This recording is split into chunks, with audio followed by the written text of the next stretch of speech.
ഭാവി എന്നിവരാണ് ചേരുന്നത്. ആദ്യം ശ്രീ ഷാബു പ്രസാദ്, എങ്ങനെ കാണുന്നു താങ്കൾ കാന്തപുരത്തിന്റെ ഈ അഭിപ്രായത്തെ? ഇത് സാമൂഹ്യ മാധ്യമങ്ങൾ എടുത്തു നോക്കിയാൽ കാന്തപുരത്തിനെതിരെയുള്ള വിമർശനങ്ങളുണ്ട്. കാന്തപുരത്തെ ഒറ്റുകാരനാണെന്ന് പോലും, മുസ്ലിം സമുദായത്തിന്റെ ഒറ്റുകാരനാണെന്ന് പോലും വിശേഷിപ്പിച്ചത് താങ്കൾ കണ്ടു കാണുമല്ലോ. പക്ഷേ ഇവിടെ രാഷ്ട്രീയ പാർട്ടികൾ വളരെ ശ്രദ്ധയോടുകൂടി തന്നെയാണ് ഇതിനെ കാണുന്നത്. മുസ്ലിം ലീഗിൽ നിന്ന് ഒരു മറുപടിയും ഉണ്ടായിട്ടില്ല. ആകെ ഒരാൾ മാത്രം പ്രതികരിച്ചു, വി.ഡി. സതീശൻ. ശരി, താങ്കളുടെ നിലപാട്.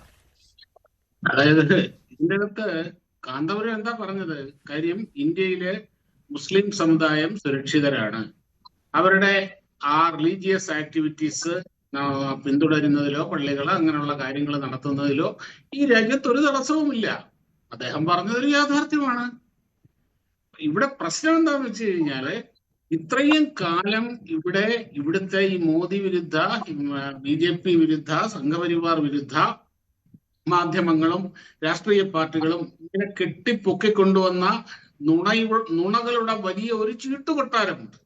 ആ ചീട്ടുകൊട്ടാരത്തിന്റെ ഏറ്റവും അടിയിലത്തെ ചീട്ട് ഇന്ന് ഈ കാന്തപുരം ഉസ്താദ് അങ്ങ് വലിച്ചു. അപ്പോഴുണ്ടായ കോലാഹലവും അങ്കലാപ്പും എന്ത് പറയണമെന്നറിയാൻ വയ്യാത്ത ഒരവസ്ഥയിൽ ഇവിടുത്തെ രാഷ്ട്രീയ പാർട്ടികൾ മാറി.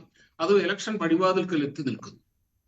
സത്യത്തിൽ ഇത് BJP നടത്തിയ ഒരു അസാധ്യമായ അപാരമായ ഒരു പൊളിറ്റിക്കൽ സർജിക്കൽ സ്ട്രൈക്കാണ്. ആ സമയത്ത്, അതായത് ഇവിടുത്തെ കാര്യം, ലോക മുസ്ലിം സമൂഹത്തിൽ ഇന്ത്യൻ മുസ്ലിങ്ങളുടെ ഒരു വലിയ ശബ്ദമാണ് ഈ കാന്തപുരം അബൂബക്കർ മുസ്ലിയാർ. അങ്ങനെയുള്ള ഒരു വ്യക്തിയുടെ നിലപാട് ഇങ്ങനെയാണെന്നുള്ള അറിയുമ്പോൾ സത്യം പറഞ്ഞു കഴിഞ്ഞാൽ ഈ നറേറ്റീവുകൾ മുഴുവനും ഇവിടെ തകർന്നു പോവുകയാണ് ചെയ്യുന്നത്. അല്ല, സമസ്ത തന്നെ ഇപ്പോൾ കാന്തപുരം പ്രതിനിധാനം ചെയ്യുന്നത്, നമ്മൾ AP സമസ്ത എന്നാണല്ലോ പറയുന്നത്. സമസ്ത തന്നെ നേരത്തെയൊക്കെ അവരുടെ ഒരു നിലപാട് എന്ന് പറയുന്നത് ന്യൂനപക്ഷങ്ങൾക്കെതിരെ രാജ്യത്ത് ആക്രമണങ്ങൾ നടക്കുന്നുണ്ട് എന്ന് തന്നെയാണ്.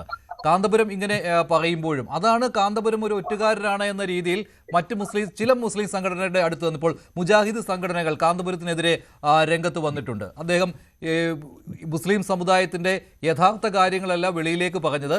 അതുമാത്രമല്ല, ഒരു പടി കൂടി കടന്നുകൊണ്ട് ED കാണിച്ച് കാന്തപുരം AP അബൂബക്കർ മുസ്ലിയാരെ ഭീഷണിപ്പെടുത്തുകയാണ് BJP ചെയ്തത്. അതിൽ പോയി ചാടി കാന്തപുരം എന്ന രീതിയിൽ പോലും വിമർശനങ്ങൾ ഉയർന്നു വരുന്നുണ്ട്. അത് ഈ പൊടുന്നനെയുള്ള നിലപാട് മാറ്റത്തെക്കുറിച്ചാണ് ശ്രീ ഷാബു പ്രസാദ്. ഇല്ല, അത് എന്താ, ഞാൻ കുറ്റം പറഞ്ഞിട്ട് കാര്യമില്ല. കാര്യം ഈ പെട്ടെന്നുണ്ടായ ഈ അങ്കലാപ്പിൽ നിന്ന് ഒരിക്കലും പ്രതീക്ഷിക്കാത്ത ഈ ഒരു സംഭവത്തിൽ നിന്ന് ആകപ്പാടെ എന്ത് പറയണമെന്ന് അറിയാൻ വയ്യ. ആ ഒരു അവസ്ഥയിൽ നിന്ന്, ആ ഒരു മാനസികാവസ്ഥ നമുക്ക് മനസ്സിലാക്കാവുന്നതേ ഉള്ളൂ മഞ്ജുഷേ. ഇവിടെ സംഭവിച്ച എന്താന്ന് പറഞ്ഞു കഴിഞ്ഞാല്, കാന്തപുരം മുസ്ലിയാര് കൃത്യമായി കാലത്തിന്റെ ചുവരെഴുത്തുകൾ വാങ്ങിക്കും.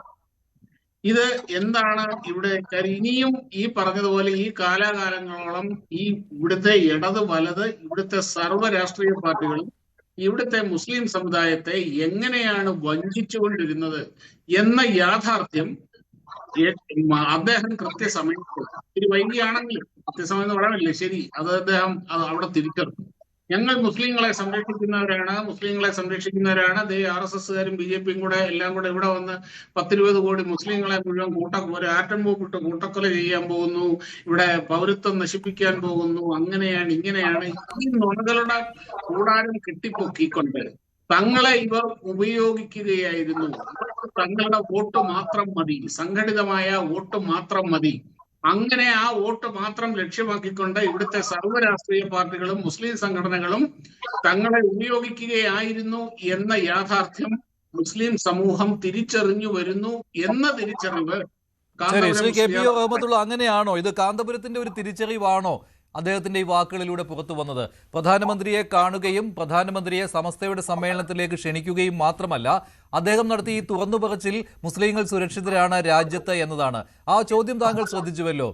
ആനന്ദ് നരസിംഹൻ ചോദിച്ചത് ഈ ലോകമെമ്പാടുമുള്ള ഒരു കാര്യമാണ്, രാജ്യത്ത് മുസ്ലിങ്ങൾ സുരക്ഷിതരല്ലല്ലോ എന്നുള്ള കാര്യം പുറത്തേക്ക് വരുന്നുണ്ട്, താങ്കൾ അതിനോട് യോജിക്കുന്നുണ്ടോ എന്നുള്ള കാര്യം ചോദിച്ചപ്പോൾ അദ്ദേഹം കൃത്യമായിട്ട് പറയുകയാണ്, ഇവിടെ അങ്ങനെ ഒരു ബുദ്ധിമുട്ട് മുസ്ലിം സമൂഹം നേരിടുന്നില്ല, ഞങ്ങളുടെ സ്ഥാപനങ്ങൾക്ക് ഒരു പ്രശ്നമില്ല, പള്ളികൾക്ക് പ്രശ്നമില്ല, അറബിക് കോളേജുകൾ നടത്തുവാൻ സാധിക്കുന്നുണ്ട്, ഇതിനൊന്നും ഒരു ബുദ്ധിമുട്ടുമില്ല എന്ന് അദ്ദേഹം ഹിന്ദിയിൽ കൃത്യമായിട്ട് തന്നെ പറയുന്നുമുണ്ട്. അതിപ്പോൾ അദ്ദേഹത്തിന് ഒരു നാവുപിഴ എന്ന രീതിയിൽ ഒരിക്കലും പറയാൻ കഴിയുകയില്ലല്ലോ. ശ്യാമപ്രസാദ്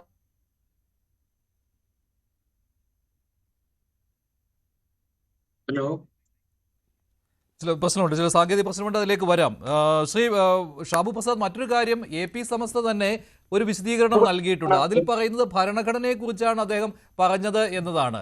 ഈ ഭരണഘടനയുടെ കീഴിൽ ഞങ്ങൾ സുരക്ഷിതരാണ് എന്നാണ് കാന്തപുരം അർത്ഥമാക്കിയത് എന്നാണ്. കാരണം വലിയ വിമർശനങ്ങൾ വന്നപ്പോഴാണ് ഇങ്ങനെയൊരു പ്രതികരണം സമസ്തയുടെ ഭാഗത്തു നിന്നുണ്ടായിരിക്കുന്നത്. തീർച്ചയായിട്ടും ഈ രാജ്യം ഒരു കൃത്യമായ എഴുതപ്പെട്ട വ്യവസ്ഥാപിതമായ ഭരണഘടനയുടെ അടിസ്ഥാനത്തിൽ പോകുന്ന ഒരു ഭരണക്രമമാണ് ഇവിടെ ഉള്ളത്. ആ ഭരണഘടന അനുസരിച്ചാണ് ഇവിടെ ഒരു സർക്കാർ ഉള്ളത്, ഇവിടെ സർക്കാർ ഭരിക്കുന്നത്. ആ ഭരണഘടന സംരക്ഷിക്കാൻ സർക്കാർ പ്രതിജ്ഞാബദ്ധമാണ്.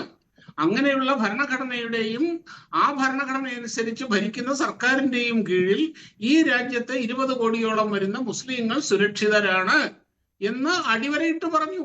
അതിലെന്താ പ്രശ്നം? അതല്ലേ ഇവിടുത്തെ കാലാകാലങ്ങളായി BJPയും സംഘപരിവാറും ഒക്കെ കൂടുതൽ വാർത്തകൾക്ക് News 18 Keralam YouTube channel subscribe ചെയ്യുക.